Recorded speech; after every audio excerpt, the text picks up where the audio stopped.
Please stand for the Pledge of Allegiance, followed by a moment of silence. I pledge allegiance to the flag of the United States of America and to the republic for which it stands, one nation under God, indivisible, with liberty and justice for all.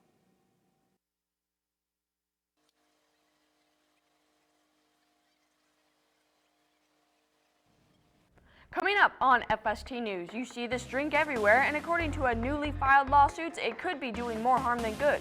Stick around and find out what you might not realize about your soda. Also, the voters in Nevada ultimately decide to let marijuana become recreational, but the Henderson City Council has other plans. All this and more right now.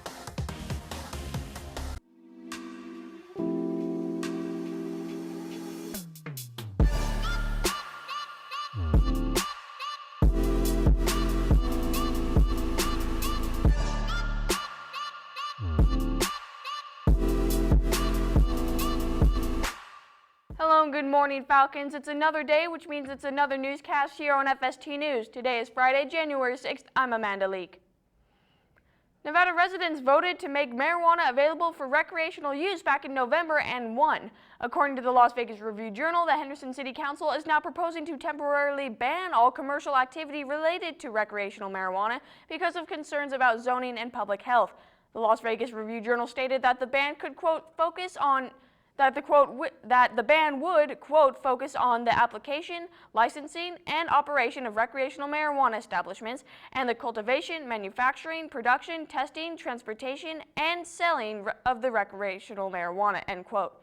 If the ban passes, it could last anywhere between 6 months or a year. The Las Vegas Review-Journal also stated that the matter would most likely be discussed in the next city meeting on the 17th, and a vote would take place on the 7th of February. Not everyone is off to a lucky start this year. A lawsuit was filed against the beverage company Coca-Cola for allegedly misleading the public over the healthfulness of their soda. The lawsuit, filed yesterday in California federal court by nonprofit Praxis Project, stated that Coca-Cola and the American Beverage Association confused their buyers about how sugar-sweetened beverages are linked to chronic illnesses.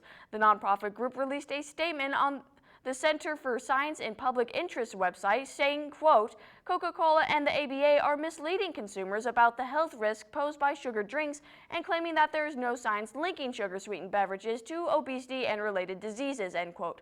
Coca-Cola acknowledged the lawsuit, and according to Quartz, a Coca-Cola spokesman came forward and called the whole ordeal, quote, legally and factually meritless. In another statement to Quartz, the spokesman stated, we take our consumers and their health very seriously and have been on a journey to become a more credible and helpful partner in helping consumers manage their sugar consumption. To that end, we have led the industry adopting clear front-of-pack calorie labeling for our beverages. Now over to FST News' Angela Ely and Jack Halovich for your daily dose of tweets on their segment, Twitter Trends. Thanks, Amanda.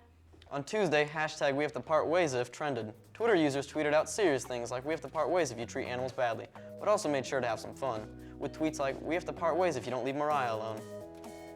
On Wednesday, Twitter users got lost in the sauce with hashtag National Spaghetti Day. Jokes ranged from Eminem lyrics to Lady and the Tramp references. On Thursday, things were not all they were squawked up to be with National Bird Day. Tweets were filled with everything bird-related from Sesame Street's Big Bird to Batman and Robin. Some of the tweets ruffled a few feathers. Hopefully things didn't get too awkward. Well, that's all for 2017's first Twitter Trends. Make sure you follow us at FST News on Twitter and Instagram. We'll tweet you later. Coming up after the break, this group is celebrating 100 years of making your day a little more delicious. We'll be right back.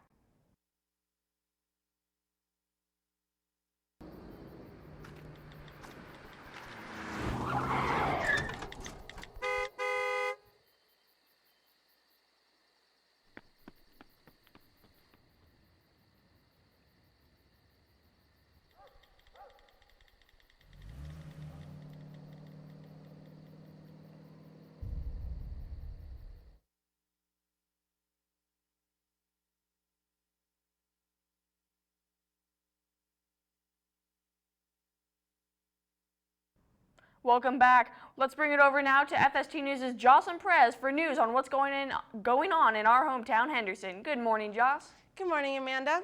There's only one event coming up this week for Henderson Happenings. The Get Ready, Stay Ready event is back again on Thursday the 12th from 10 a.m. to 3 p.m. You and your family can learn how to get ready and stay ready for any type of natural or man-made hazards by making an emergency plan and building an emergency supply kit. That's all for this week's Henderson Happenings. For more information on the event, you can go to fstnews.com and type Henderson Happenings into the search bar. Amanda, back to you. Thanks, Jocelyn. Teachers, they make a lesson plan, they show up to work, they teach, and they help students. Then they go home just like us. But some teachers really go above and beyond to make a difference in a student's life. To give those teachers the recognition they deserve, the Smith Center and the Rogers Foundation are accepting nominations for the Heart of Education Awards. If you nominate a teacher, they have a chance at winning $5,000, and our school will receive $1,000 to go towards a program of that winning teacher's choice. You can nominate a teacher now by going to fstnews.com and typing in the search bar, Heart of Education. Give your teachers a chance to get the recognition they deserve.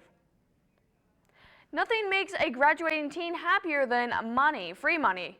If you are a senior that's planning to attend college, you can start looking for scholarships at foothillhenderson.com and clicking on the College and Scholarship tab. There you can find lots of great info to help you find scholarships from many great organizations. If you have any questions about scholarships, you can talk to Jeff Doyle in the counseling office. Speaking of colleges, Grand Canyon University is here on Monday at 9 a.m. in room 503 for a college visit. The Army is also here on Tuesday at 9 a.m. in room 503. The Marines are also here on Tuesday during lunch. Nevada State College is here on Wednesday at 9 a.m. in room 503. The Navy is also here on Wednesday during lunch. And finally, UNR is here on Thursday at 9 a.m. in room 503. Just a quick note, if your visit is in room 503, make sure you sign up for the visit ahead of time in the Career Center located in the back of the cafeteria. It's never too early to secure your high school memories. Yearbooks are available for purchase for $90. You can pay online at the Foothill website, or you can see yearbook teacher Bill Tobler in room 741. And just a quick disclaimer, the footage you see on the screen is not of the 2016-2017 yearbook. Last night, our boys basketball team faced off against Silverado High School on our home court. The boys showed their dominance during the game and came out on top with a score of 69-61. Foothill player Marvin Coleman scored 17 points, 14 rebounds, and 8 assists. Player Jace Rockamore scored 13 points with 4 rebounds and 3 assists. And finally, player Mauricio Smith scored 10 points with 9 rebounds. Good job, guys. Our basketball team wasn't the only sports team to beat Silverado. Our flag football team beat them yesterday with a score of 20-13. They especially overcame the pressure in the last 4 minutes of the game and still came out on top. Foothill's JV and varsity dance teams are about to get serious. Tomorrow's the USA Regionals at Desert Oasis High School at 11 a.m. Come out and support your Falcon dancers. Foothill's wrestling team has a match tomorrow at Basic High School starting at 9 a.m. Now, when you think of Girl Scouts, the first image that might come into your head would be a girl at your front door selling cookies. Well, you wouldn't exactly be wrong. This year, Girl Scouts is celebrating 100 years of their organization and selling cookies. To celebrate, Girl Scouts is releasing a new flavored cookie, s'mores. Each one is a mixture of graham cracker, marshmallow, and chocolate. 2 types will be available, one coated in chocolate and one has a cracker exterior. You can trace back the selling of Girl Scouts cookies as far as back as 1917, when the Mistletoe Troop in Muskogee, Oklahoma sold batches of cookies out of their high school cafeteria. Selling cookies might not sound like a serious business to some, but the sales numbers will tell you otherwise. According to Girl Scouts of the USA, the Girl Scouts generate nearly $800 million in sales annually, from 50 million households. That's a lot of cookies. The new s'mores cookies will be available in select markets this year. That's all from us today, Foothill. Remember to stay safe this weekend, bundle up for the weather, and have a great rest of your day. Stay fierce, Falcons.